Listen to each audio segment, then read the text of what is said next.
Hello everybody and welcome to Mind Time, the mini-series on mental health presented by It's All Her. My name is Amy Louise Ruffle and I'll be your host as we talk to some of our favourite people to celebrate Mental Health Month. Now before I introduce today's guest, I of course must remind you that I am not a doctor, neither is our guest. We are merely just speaking from our own personal experiences, and for any tailored specific advice, we encourage you to seek out professional help as there is so much wonderful support and assistance out there available to you. Okay, now that the housekeeping is done, I am thrilled to introduce our first guest. She is mother extraordinaire, the founder, creator, and head businesswoman at It's All Her, which is one of my favorite websites on the interwebs. Granted, the competition isn't that fierce because most of the internet is terrifying.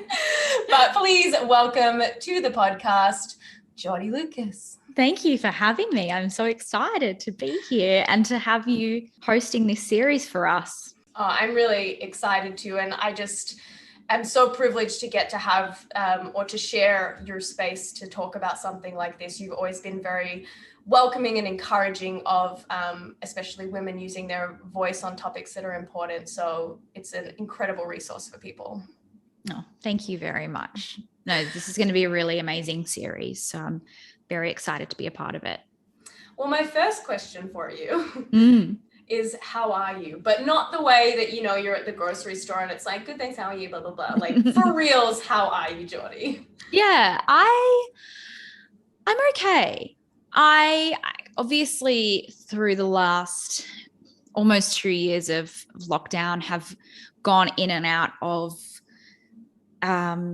feeling okay and then feeling crap and then periods of feeling intensely grateful for what I have. And it's been a roller coaster, and I have really tried to maintain perspective through this whole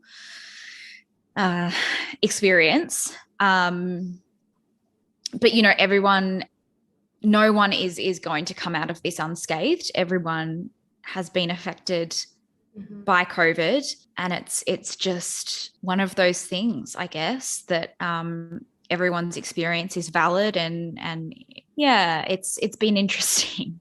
My anxiety, I've suffered anxiety my whole life, and that's sort of reared its ugly head again.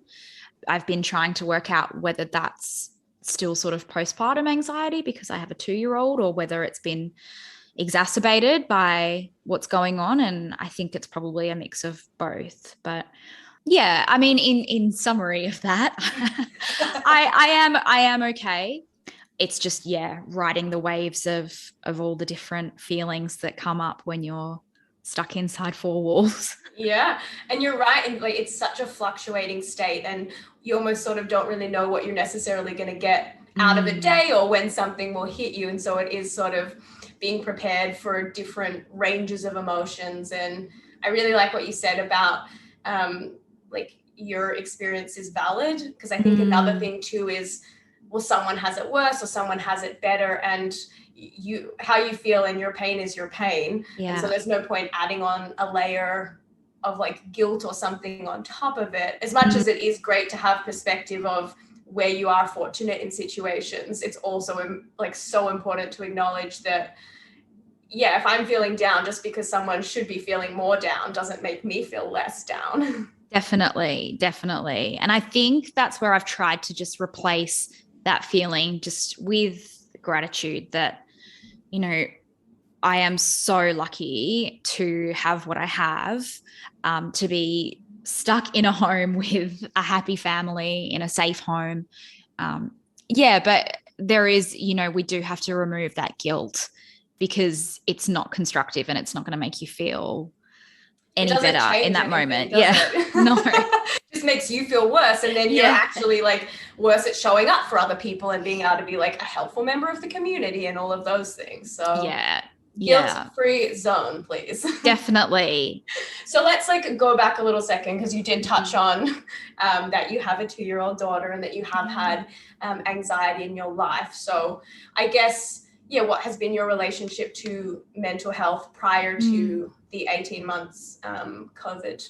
Yeah. So for as long as I can remember, I've had anxiety and suffered from panic attacks. I remember being a little girl, waking up in the middle of the night, shaking, very sort of physiological manifestations of anxiety.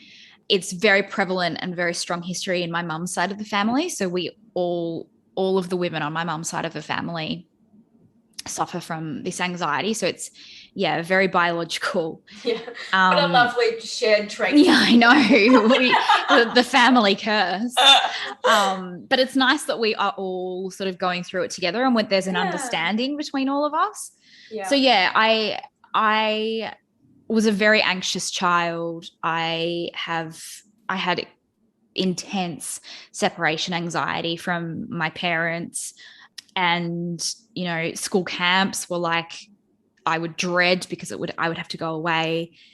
So I remember. As a kid, like, did you have like a concept of why you felt that way, or that was sort of the normal? Did you know it was anxiety?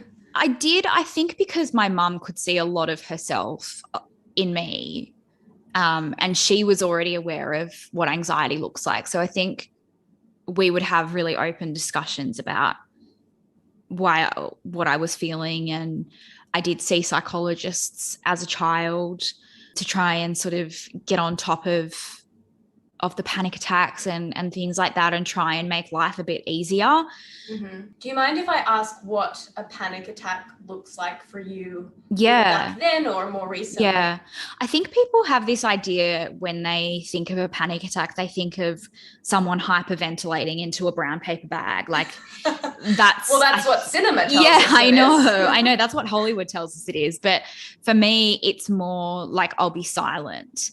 And it will just be like my heart is racing, my mouth is dry, I might feel nauseous, shaking, tremors, but it won't be like huge physiological responses. Yeah. Yeah, but it won't be sort of like, hyperventilating, big deep breaths. It doesn't look like that for me. I had this discussion with another Steph Pace on the podcast a few weeks ago, that you probably would look at me and wouldn't know that I was having one. But if you were, someone close, you would probably realize, because I'm not talking, right. I might be fidgeting my hands, or you might even see that my hands are shaking. Luckily, I've sort of been able to get on top of those panic attacks. So they're very rare now that I will have one. But yeah, I think it is important to note that they look completely different for everyone. I think, and also now that we sort of are getting a bit more comfortable saying or talking about panic attacks, I hear it thrown around a lot, but don't necessarily have a concept of, is it the same for everybody? Ted Lasso is having panic attacks in season 2 of Ted Lasso. Spoiler alert. But like he has it, that character has it in a specific way. But again, these experiences are different. And I think it's, good to know that it's not just that one version, that someone might have something going on, and to know that it could be something in that world. Yeah, definitely. And so when you sort of became a little bit older, getting independence and stuff, what did the anxiety and panic attacks look like at that stage? Were you still seeing a psychologist as you got older? Yeah, I did. And I actually went on medication when I was 17, which changed my life. I did things that I never would have thought possible. It also made speaking to a therapist a lot easier, because my mind was clearer. I think medication isn't the answer for everyone, but for some people, and I think especially if it's a real physiological, biological thing, you often can't have the clarity that you need in therapy without medication. Yeah. A psychologist of mine actually said it's like trying to climb up a mountain with lead boots. It's not going to happen for some people. So for that, it changed my life. I was able to work on Neighbours, move overseas by myself. Yeah, now that I'm thinking about extremely independent. That's so wild. When it was like school camp was too hard to conceive, and then you moved to the other side of the world. Yeah. And I guess that wasn't all medication, but I think, a large part of it was that it cleared my mind up, and I was able to really sort through my anxiety. And yeah, I did things that I never would have thought possible. And also you continued to do the work once you had the medication. It wasn't like, I'm trying to think of how this would parallel with the mountain scenario. You didn't just you didn't get like flown to the top of the mountain and then never like learnt the walking in the process. Yeah. Like you still, and also it's not a fix. Like I still suffered anxiety. Like medication isn't something that you go on and it's like you flick a switch and you don't stress anymore. And I think that was something that I worried about back then, that I was going to go on something and I would be numb or robotic or not feel anything. And that's definitely not, well, it might be the case for some people on some medications, but it definitely wasn't my experience. It just made me see things clearer. And almost like have the space in your mind to be able to then like work through things. Yeah. And I think also as well, even just recognizing anxious thoughts is very powerful. Or even if you're sitting there and you think you're having a panic attack and you just say, that's what it is, that's fine, that's what I'm feeling.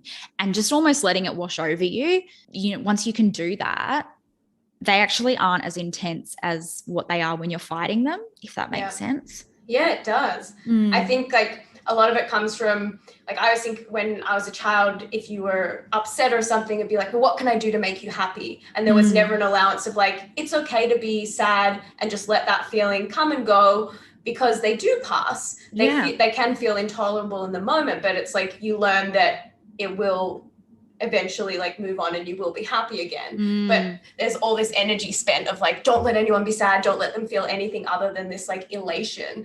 And so getting to that point where you can acknowledge a feeling or acknowledge like, this is a panic attack coming on, and it takes away the extra fear and anxiety that you're lumping on top of it. Yeah, definitely. And it just is a more logical way of thinking, isn't it? It's just completely irrational to think that we're all going to be 100% happy all the time.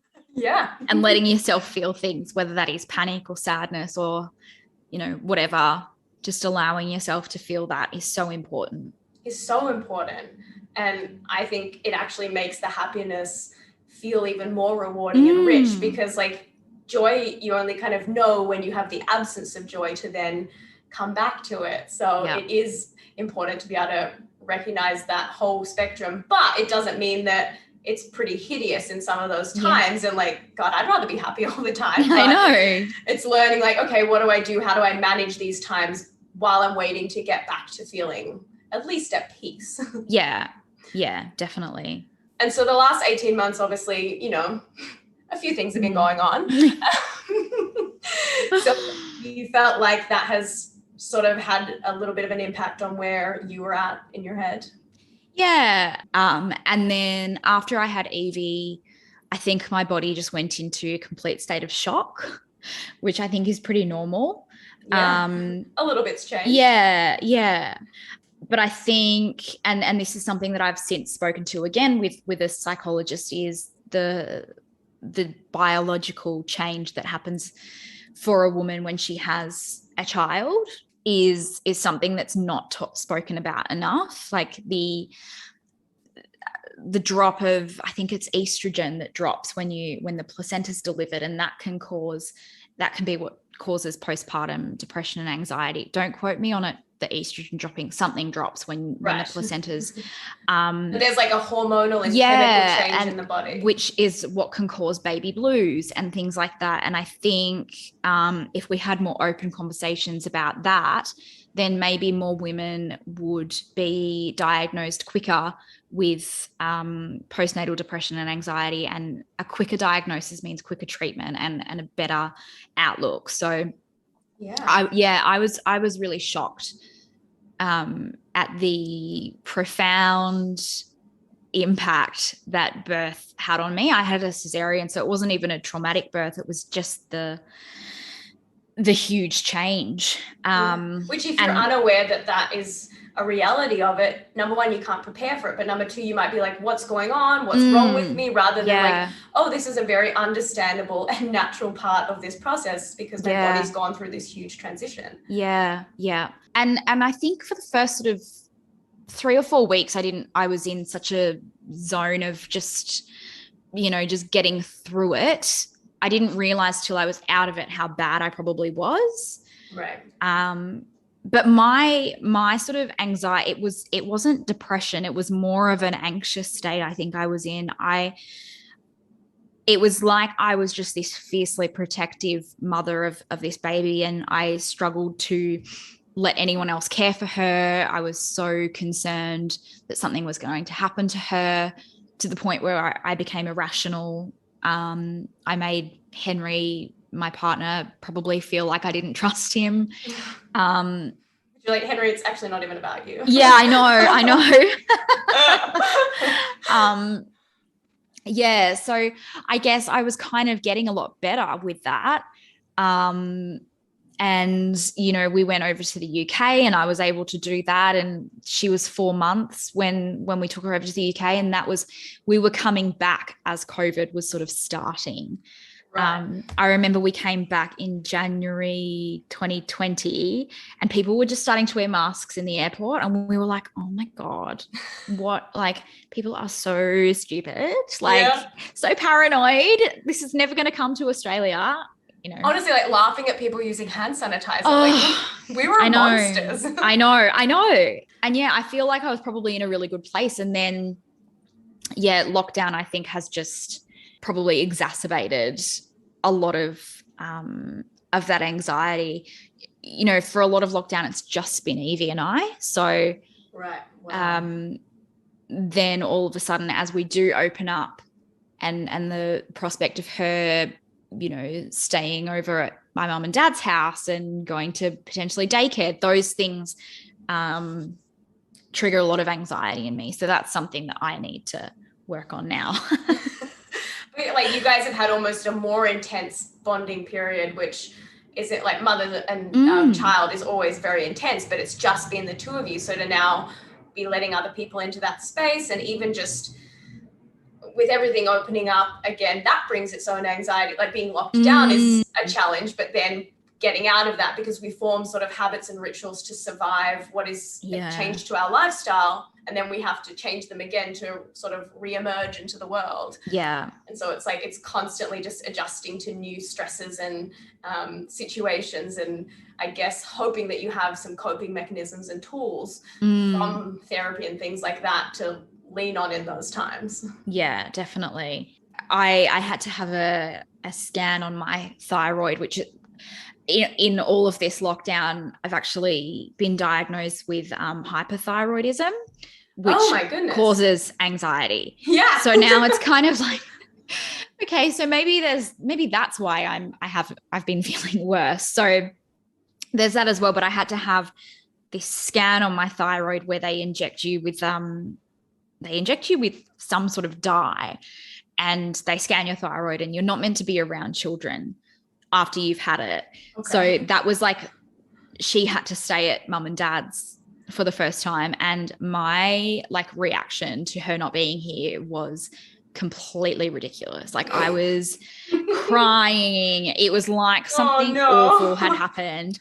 And I was like, I really need to work on this, because I want her to love going for sleepovers, because that's something that I never enjoyed as a kid. I hated hated being away from home and being on sleepovers and things like that.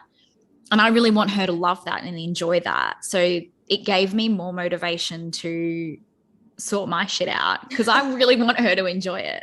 Yeah. And also, like, maybe even in there, you could have a nice night off where you could go and do something you enjoy. I know. Like, we could have had such a nice night, and I was just like the worst company, crying, like, just ridiculous. I know it was completely ridiculous behavior, but that's anxiety. Like, anxiety, you can't help it. And I was so anxious that phone was going to ring, that something had happened to her, because I wasn't there to control the situation. And even things can happen when I'm here. Yeah, that anxiety of being so worried that something's going to happen to her, that I was just a blubbering mess all night, which, yeah, it wasn't good. So in general, if there are people listening that do have like anxiety in their own life, is there any sort of tips or tricks that you use to combat in those moments, or sort of advice you've been given of what to do when anxious thoughts pop in? Yeah, I think first things first, go to your GP if you're in Australia and get yourself a mental health plan, because the key to sort of getting through it is talking about it.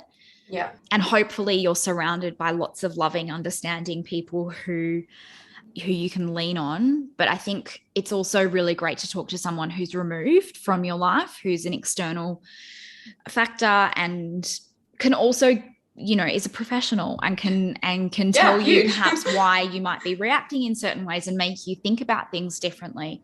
Yeah, so I think a mental health plan you can get, don't quote me again, but I think it may be up to 10 sessions, either free or heavily subsidized with a psychologist. And I think that is so important. Yeah. It's an incredible resource because like not only are they sort of not biased and they don't have their own personal vested interest in you and your relationship to them, but they're actually trained to do it. It is kind of nuts that we would expect our family members to be able to give, you know, that level of advice. You go to a professional for that. Yeah, totally. And family and friends are great for support and to lean on and everything. But yeah, I just find having a professional, even if you don't really suffer from anxiety or depression or anything like that, I think everyone should have therapy at some stage in their life 100%. Because we've all got stuff that goes on in our life that we can't, you know, fully comprehend or grasp. And I think everyone would probably benefit from doing some work on themselves at some point. Yes, even at minimum, if it's like how to live a better life, even if you're not struggling with a thing, but the brain is a muscle. And I always try to like have that parallel of like, if I don't go to the gym, my muscles don't work as well. So it's like going to a psychologist or a therapist or anything like that. That is the gym for my brain. Yeah. It's so important. So helpful just to know that you've got someone that's going to listen and you know, give you some cracker advice. Yeah, amen to that. So if you could say something to someone out there that doesn't even have to be an anxious thought, but just is going through a really challenging time right now, what would be your little message to them? I think the most important thing would be to reach out to people and talk about it. There is always someone who is willing to listen. Yeah, you are never alone. I think that is so important to remember, is that you're never alone, and there's always someone. Even if you don't think there are people who want to help and can help if you reach out. Yeah. Oh, that's made me a little bit emotional because it is true. I think it is very easy in these isolated times to feel alone, and you truly aren't. And we'll mention it at the end, but there are those services like Lifeline and Beyond Blue here in Australia, and they exist in different forms in other countries in the world. But those resources are there too if you really don't feel like you want to talk to someone in your social group or your family, that there is another option there too that just allows you to get things out of your head and makes a huge difference. Yeah, it's so important. Someone I was watching last night, it was like, a problem shared is a problem halved. Is that the saying? I think so. That would make sense in the context that we're saying. Like I guess the burden is stretched over two rather than one. Yeah. Like, just instantly, if something's been weighing on my mind, the minute I express it to someone, whether it's Henry, my fiance, or my parents or whatever, you feel lighter already, so lighter, just for speaking it. So yeah, I think just getting it out of your head is so powerful, because I know for me personally, things can like fester and spin around in there, and all of a sudden this teeny tiny thing is now like all consuming. You say it out loud and you're like, oh, that's kind of fine. It's actually not so bad. Yeah. Well, speaking of things that are not so bad, my final question for you, Miss Jordy Lucas, is what is your favorite dessert of all time? And go into extreme, excruciating detail. I wanted to finish on something sweet and light. Okay, my favorite dessert of all time would be sticky date pudding with vanilla ice cream. Classic. Like, yeah, if it's a good one, if the pudding is like dense, and I hate using this word, but moist, and warm, and then like the hot sauce on top with the vanilla ice cream, like, chef's kiss, amazing. Literal heaven. Yeah. Do you have a favorite sticky date from memory? Is it like a restaurant or like someone cooked you one? Do you know, actually, we have a Christmas party every year here, and I cooked one for our friends, and then my Henry's friend, his girlfriend, cooked one as well. And then they decided that they would have a taste test of whose was better, and hers was better, which really annoyed me. But yeah, hers was probably one of the best I've had ever. I want to come to that party. Yes, you should come, because she's going to be here this year, and we're going to do another dessert cook-off. So Battle of the Sticky Dates. Yeah. I think I'm going to try something different this year, because I don't want to be in that direct competition again. But yeah, hers was pretty good.